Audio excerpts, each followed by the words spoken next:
भाभी जी, वो मूर्ति बनाते समय यदि पत्थर टूट जाए तो दूसरा पत्थर लाया जा सकता है और मूर्ति बनाई जा सकती है। चित्र बनाते समय यदि रंग के धब्बे पड़ जाएं या कि कागज़ फट जाए तो दूसरा कागज़ लाया जा सकता है। फर्नीचर बनाते समय लकड़ी टूट जाए तो उसको जोड़ करके या कि दूसरी लकड़ी ला करके फर्नीचर बनाया जा सकता है।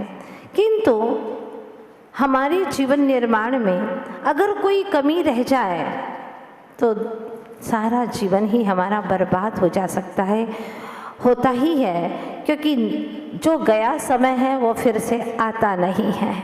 इसीलिए हर पल हमें सोच समझ करके एक एक कदम आगे बढ़ाना है।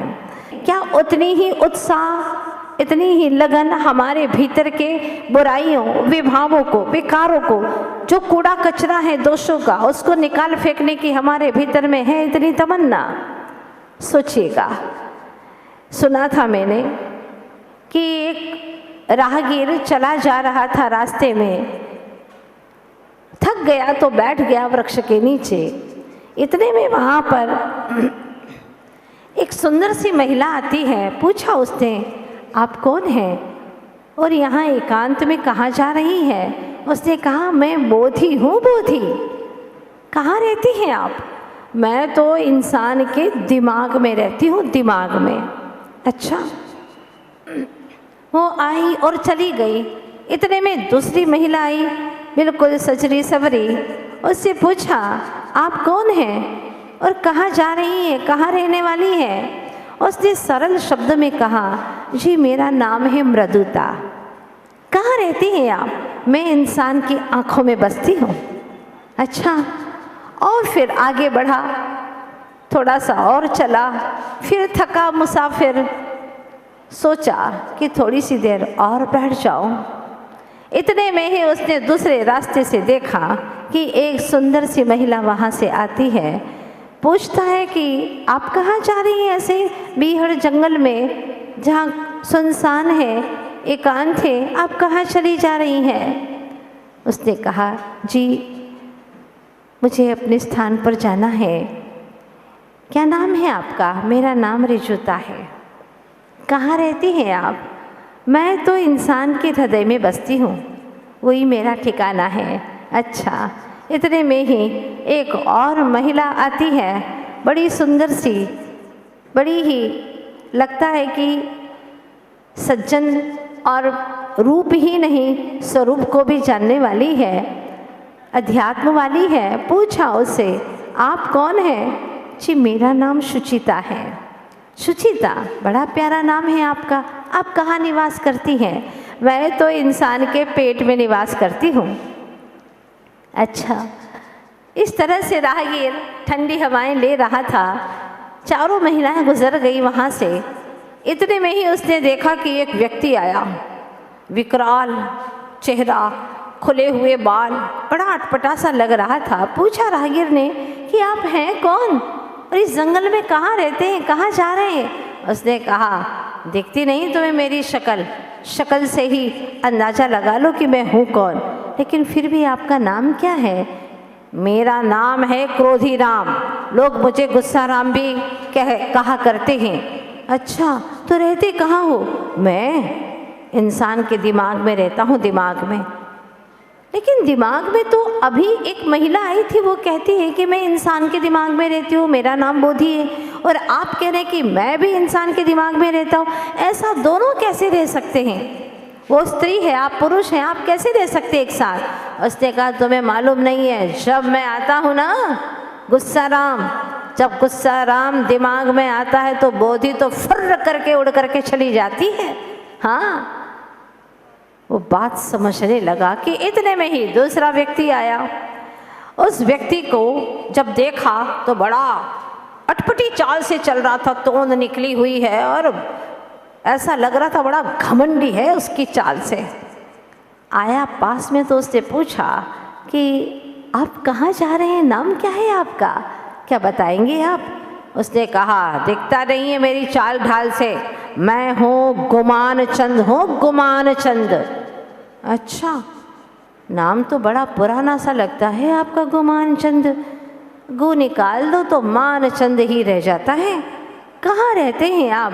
मैं इंसान की आंखों में बसता हूँ, आंखों में, लेकिन आंखों में तो मृदुता नाम की नारी बसती है। आप कैसे?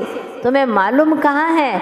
जब मैं जाता हूँ ना गुमान चंद, तो वहाँ पर मृदुता तो रह ही नहीं सकती है, मेरे सामने बिल्कुल नहीं रह सकती। हाँ, ऐसा है मेरा तेवर।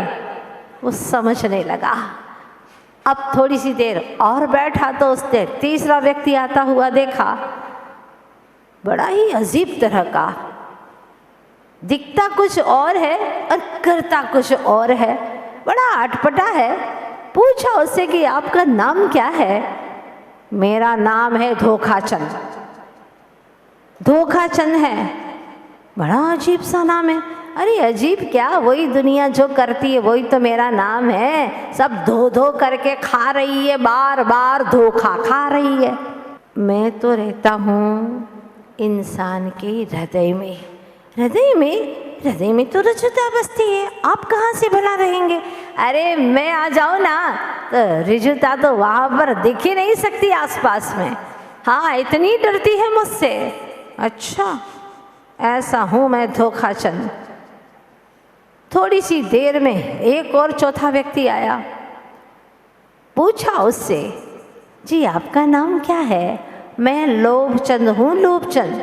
हाँ, रहते कहाँ हैं आप? मैं तो इंसान के पेट में रहता हूँ, जो मिले हजम, लाओ लाओ लाओ। लाला लाला जी भी कहते हैं हमें, कभी मना तो कहता ही नहीं हूँ। और का कोई छोर नहीं। वासना मुझ में इतनी है कि वासना वास ही नहीं, ठहराव ही नहीं। आपको कितना मिले तो आपकी इच्छा पूरी हो जाए, ठहराव हो जाए, तृप्त हो जाए? बताइए ना, कोई तृप्ति नहीं। वो कहता मेरा नाम है लोभचंद। लेकिन आप कहते हो पेट में रहते हैं, पेट में तो सुचिता रहती है। अरे सुचिता रहेगी कहाँ से? ये लोभचंद जाएगा ना तो सुचिता तो गायब भी हो जाएगी वहाँ से। ऐसा हूँ मैं लोभचंद। बात आपको समझ में आ रही है ना? 4 धर्म जो विगत 3 दिन जो आप लोगों ने सुना और आज है चौथा दिन। शुचिता नहीं आ सकती, पवित्रता नहीं आ सकती जब तक लोभ लालच है। लोभ लालच के वशीभूत होकर के यह जीव पता नहीं कितने कितने काम कर लेता है। दुर्योधन की सत्ता के लोभ में शकुनी जैसी माया बसती है और कैकेयी के लोभ में मंथरा जैसी माया निवास करती है। आज हम देख रहे हैं कितने डॉक्टर्स लोभी हो गए, बिना काम के ऑपरेशन कर रहे हैं, पैसा चाहिए, बिना काम के अनाप शनाप दवाइयाँ मेडिसिन लिख रहे हैं, खाना ही पड़ेगी, ये टेस्ट करना वो टेस्ट करना, आपको जांच करानी ही पड़ेगी, क्योंकि कमीशन जो बंधा हुआ है उससे पेट नहीं पेटियाँ भरी जाती है। हाँ, ऑपरेशन बढ़ रहे हैं। व्यापारियों को देखो, जहाँ तहाँ वो सब अपने अपने मिलावट करने में लगे हुए हैं। प्योर में डालडा मिला दो, बहुत सारी चीज़ें बताने की ज़रूरत ही नहीं है, और इनकी मिलावट चली जा रही है। अधिकारी को देखो, अधिकांश जगह भ्रष्टाचार बढ़ा रहे हैं। नेताओं को देखो, अपने लोभ के पीछे देश को बेच रहे हैं, विनाश के कगार पर अपने देश को रख दिया है। कुमारियों को देखो, आग में झुलस रही हैं, भ्रूण हत्याएं हो रही हैं, घोटाले हो रहे हैं, मर्डर केस हो रहे हैं, क्या क्या नहीं हो रहा आज देश के अंदर। क्यों? लोभ के कारण। ये लोभ भी 3 तरह का मुख्य रूप से होता है, वैसे तो 4 है ही, अनंत अनुबंधी लोभ, अप्रत्याख्यान, प्रत्याख्यान और संज्वलन। लेकिन इच्छा, आशाएं और चाहिए तो पुत्र की ऐषणा है, वित्त की ऐषणा है, वित्त यानी धन की ऐषणा है, और लोकेषणा है, मेरी प्रसिद्धि हो, मेरी किस तरह से ख्याति बढ़े, उसके लिए व्यक्ति न जाने क्या क्या कार्य करता चला जा रहा है। आचार्य भगवान कहते आज तक तूने क्या नहीं पाया।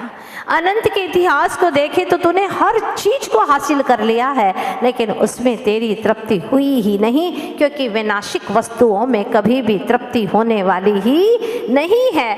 एक बार राजा ने राजपुरुष के चयन की घोषणा की, राजपुरुष की मुझे चयन करना है और इसके लिए घोषणा की, और घोषणा करके उसने क्या किया, एक सुंदर सी वाटिका बनाई। उस वाटिका में तरह तरह की वस्तुएं रख दी, हीरा मोती माणिक सोना चांदी, भगवान की मूर्ति, कपड़े बर्तन, जो भी चीजें एक से एक आइटम आकर्षक वस्तुएं रखी, और फिर घोषणा करवा दी कि जो भी व्यक्ति श्रेष्ठ से श्रेष्ठ मेरे पास में पदार्थ को लेकर के आएगा, जो श्रेष्ठतम लेकर के आएगा, उसे मैं राजपुरुष का चयन करूंगा।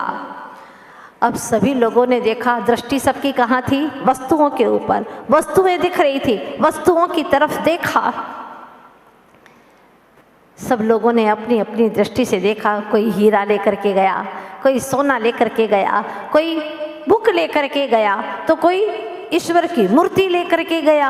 इस तरह से जिसको जो समझ में आया वो लेकर के गया। लेकिन एक व्यक्ति ऐसा था, वो अहमदाबाद का ही था, बड़ा ही समझदार, बहुत ही बुद्धिमान विद्वान। उसने क्या किया, सारी वस्तुओं को देखा और मन में विचार किया है कि इन सारी वस्तुओं से कभी तृप्ति नहीं हो सकती, ये वस्तुएं श्रेष्ठ नहीं हो सकती, ये सब नाशवान है, मिटने वाली वस्तुएं हैं। अगर कोई अमिट है वो है मेरे आत्मा के गुण, उसमें एक संतोष नाम का गुण है। अगर संतोष गुण आ गया तो गोधन गज धन बाजी धन और रतन धन खान, जब आवे संतोष धन सब धन धूलि समान। सारा धन धूल के समान लगता है। जब संतोष भी धन आता है, वो विचार करता है अपने मन ही मन में, हो सकता है जलधि तृप्त वह शत शत सरिता नदियन से, तथा जहर भी सुधा सरस हो, अनल तृप्त हो ईंधन से, पंगु भी वह देव योग से गिर चढ़ सकता संभव है, किंतु तृप्ति लोभी को धन से कभी न होना संभव है। लोभी को धन से कभी तृप्ति हो सकती है क्या? नहीं। और लाओ और लाओ और लाओ, किसके लिए लाओ? कितना खाना है, कितने में रहना है, लेकिन लोभ है, ये भी मेरा है, ये भी मेरा है। ये सिर्फ कहने में मजा आता है, ये सोचने में मजा आता है। कागज के ऊपर रजिस्ट्री हो जाती है कि ये जमीन अब तुम्हारी है। कागज को देख देख करके लोभी जीव खुश हुआ करता है। जमीनों ने कभी नहीं कहा कि मैं तुम्हारी हूँ, लेकिन बोलता है, लोगों को बताता है सब मेरी है। ये सिर्फ विचारों में, ये मोह माया में उसको मजा आता है। और सच तो ये है, इसमें कहीं पर भी सच्चा सुख नहीं है, कहने का सुख है। बोलो सच में वास्तविक सुख है क्या इसमें? नहीं। मेरा सच्चा सुख तो मुझ में ही है, लेकिन इस चीज़ को यह जान नहीं पाता। अनंत काल यूं ही बिता देता है।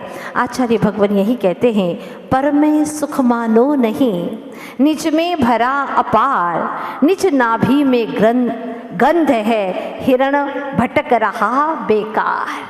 हिरण भटकता है बेकार, उसके तो नाभि में ही गंध है, लेकिन वो दौड़ता है, छलांग मारता है कि मुझे ये सुगंध मिल जाए। सुगंध तो तेरे ही पास में है। बस उसी प्रकार से हे चेतनात्मन, तेरे पास में ही वह सुगंध है, तेरे पास में ही वह आनंद है, तेरे पास में ही वो शक्तियाँ है। जो पदार्थ तुझे चाहिए वो सब तेरे भीतर में है। इसलिए हमारे संत साधु सारे विकारों को छोड़ करके, सारे परिग्रहों को छोड़ करके निर्ग्रंथ हो जाते हैं, जिनके लिए हम भक्ति से कहते हैं, बाहर में जिनके तन पे न तार, बाहर में जिनके तन पे न तार, आनंद अंदर में जिनके आनंद अपार, ऐसे मेरे गुरुवर हैं, उन्हें वंदन हजार।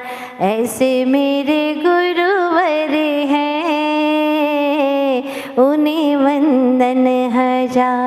कैसे है हमारे गुरुवर? निर्लोभी, परम शुचि, बाहर में जिनके तन पे तार, अंदर में जिनके आनंद अपार, ऐसे मेरे गुरुवर हैं, उन्हें वंदन हजार।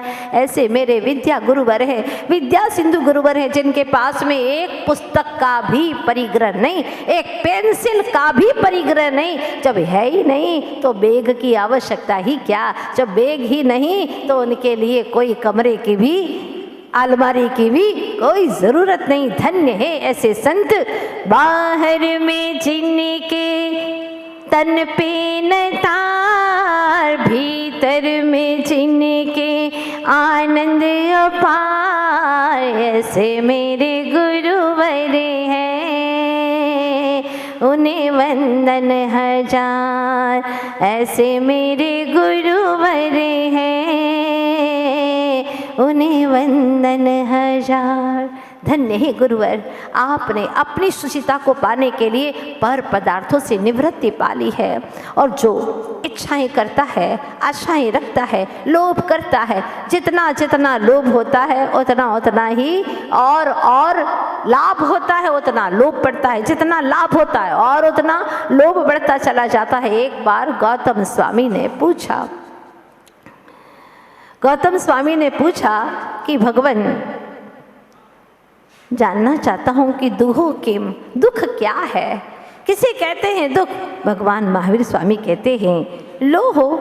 बस इतना सा जवाब दिया, लोभ ही तो परम दुख है, क्योंकि लोभ से मायाचारी करता है, और मायाचारी में सफल हो जाए उसको मान आता है। देखा क्या मैंने यहाँ से गुजरा वहाँ निकला, ऐसा ऐसा मैंने छल कपट किया और सफल हो गया। घमंड आता है, मान आता है, और अगर मान का पोषण नहीं होता है तो उसको फिर क्रोध आ जाता है। इसीलिए भविष्य में जो ये चाहिए वो चाहिए, लोभ के अंदर यह जीव और लाभ चाहता है, शुभ परिणाम तो करता नहीं और लाभ चाहता है। जबकि घर के बाहर आप लोग सबसे पहले लिखते हैं शुभ, फिर इसके बाद में लाभ। शुभ परिणाम रखोगे तो आत्म लाभ अवश्य होगा, लेकिन शुभ परिणाम करता नहीं, मोह माया के वशीभूत होकर के और की चाह करता है। कुंद स्वामी समय सार ग्रंथ राज में लिखते हैं कि हे चेतन आत्माओं, इदम्मिरदोनिच्चं संतुष्टो होदिनिच्छमेदम्मि, एदेन होदितितो सोहोहदियोत्तमं सुखम। हे भव्य जीवो, एदम मिरदोनिच्चम, यहीं पर रत हो जाओ, नित्य ही यहीं पर अपने उपयोग को अपने ही भीतर में ठहरा दो। संतुष्ट हो निच में तमी, संतुष्टि होगी तो तुम्हें अपने भीतर में ही होगी। एदीण होदितित्तो, क्या बात कही है, निर्लोभी होने के लिए बहुत गजब की गाथा दी है। एदीण होदितित्तो, यहीं पर ही तू तृप्त होने वाला है। जिसने अंतर्मुख दृष्टि की है वो तृप्त हो गए, और जो बहिर्मुखी दृष्टि कर रहे हैं वे आज तक अतृप्त हैं।